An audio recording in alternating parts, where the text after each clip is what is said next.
Virtual അറസ്റ്റിൽ പണം നഷ്ടപ്പെട്ട മലയാളികളുടെ നിരവധി വാർത്തകൾ നമ്മൾ കേട്ടിട്ടുണ്ട്. അതിന്മേലുള്ള പോലീസ് അന്വേഷണങ്ങൾ എന്തായിട്ടുണ്ടാകും? എന്തായാലും പത്തനംതിട്ട കീഴ്വായ്പൂരിൽ വൃദ്ധ ദമ്പതികളെ കബളിപ്പിച്ച 1.4 കോടി രൂപ തട്ടിയെടുത്ത കേസിലെ പ്രതികളിൽ ഒരാളെ പോലീസ് പിടികൂടിയിട്ടുണ്ട്. അന്വേഷണം തുടരുമെന്ന് അന്വേഷണ സംഘം അറിയിച്ചു.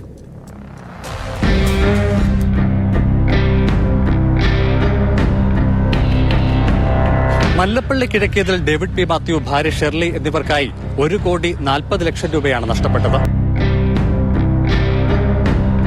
ഗുജറാത്ത് കൽവാഡിയ സ്വദേശി ആനന്ദ് സംബായ് ഓൺലൈൻ തട്ടിപ്പിലൂടെ കോടികൾ തട്ടിയ സംഘത്തിൽപ്പെട്ടയാൾ. പോലീസ് അന്വേഷണത്തിൽ പ്രതി സമാന സംഭവവുമായി ബന്ധപ്പെട്ട് ഗുജറാത്തിലെ മോർബി സബ് ജയിലിൽ കഴിഞ്ഞുവരുന്നതായി വിവരം ലഭിച്ചു.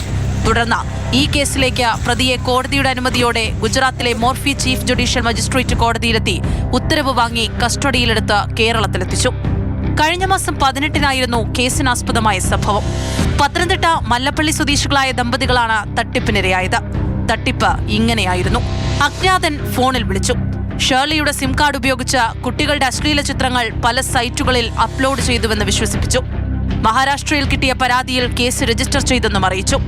ചെമ്പൂർ പോലീസ് സ്റ്റേഷനിൽ നിന്നും ജാമ്യമെടുക്കണമെന്നും അല്ലാത്തപക്ഷം ലോക്കൽ പോലീസ് സ്റ്റേഷനിലേക്ക് വാറണ്ട് അയച്ച് അറസ്റ്റ് ചെയ്യുമെന്ന് ഭീഷണിയും.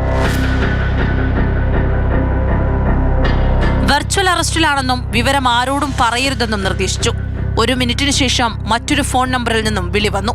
ഷേർലിയുടെ പേരിൽ നരേഷ് ഗോയൽ എന്നയാളുടെ അക്കൗണ്ടിൽ നിന്നും 20 ലക്ഷം രൂപ വന്നിട്ടുണ്ടെന്നും രാജ്യദ്രോഹ ഇടപാടിനുള്ള പണമാണിതെന്ന് സംശയിക്കുന്നതായും വിളിച്ചയാൾ അവകാശപ്പെട്ടു. ഇതോടെ വയോധിക ദമ്പതികൾ ഭയന്നു. കേസുകൾ CBIക്ക് കൈമാറുകയാണ്, അല്ലാത്തപക്ഷം അക്കൗണ്ടിലുള്ള പണം നൽകണം, ഇതായിരുന്നു ഡിമാൻഡ്.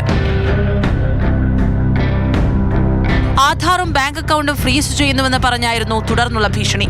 റിസർവ് ബാങ്ക് പരിശോധനയ്ക്കായി അക്കൗണ്ട് നമ്പർ നൽകിയിട്ട് അതിലേക്ക് പണം അയച്ചു കൊടുക്കാനും ആവശ്യപ്പെട്ടു. ഷേർലിയുടെ പേരിൽ വാണിജ്യ ബാങ്കിന്റെ മല്ലപ്പള്ളി ശാഖയിലുണ്ടായിരുന്ന 90.50 ലക്ഷം രൂപ ആദ്യം കൈമാറി. പിന്നാലെ ഭർത്താവ് ഡേവിഡിന്റെ പേരിലുള്ള അക്കൗണ്ടിൽ നിന്നും 50 ലക്ഷം കൂടി നൽകി. വീണ്ടും ഭീഷണി തുടർന്നു. ഇതോടെ ദമ്പതികൾ പണം അയക്കാൻ ഫെഡറൽ ബാങ്കിലെത്തി. ബാങ്ക് ജീവനക്കാർക്ക് സംശയം തോന്നി. കാര്യങ്ങൾ ചോദിച്ചറിഞ്ഞതോടെ പോലീസിലേക്ക് വിവരമെത്തിച്ചു. ദമ്പതികളുടെ മൊഴി പ്രകാരം കീഴ്വായ്പൂർ പോലീസ് കേസെടുത്ത് അന്വേഷണം തുടങ്ങുകയായിരുന്നു. പ്രതിയെ തിരുവല്ല ജുഡീഷ്യൽ 1-ാം ക്ലാസ് മജിസ്ട്രേറ്റ് കോടതിയിൽ ഹാജരാക്കി റിമാൻഡ് ചെയ്ത ശേഷം തിരികെ ഗുജറാത്തിലെ മോർബി സബ് ജയിലിലേക്ക് കൊണ്ടുപോയി.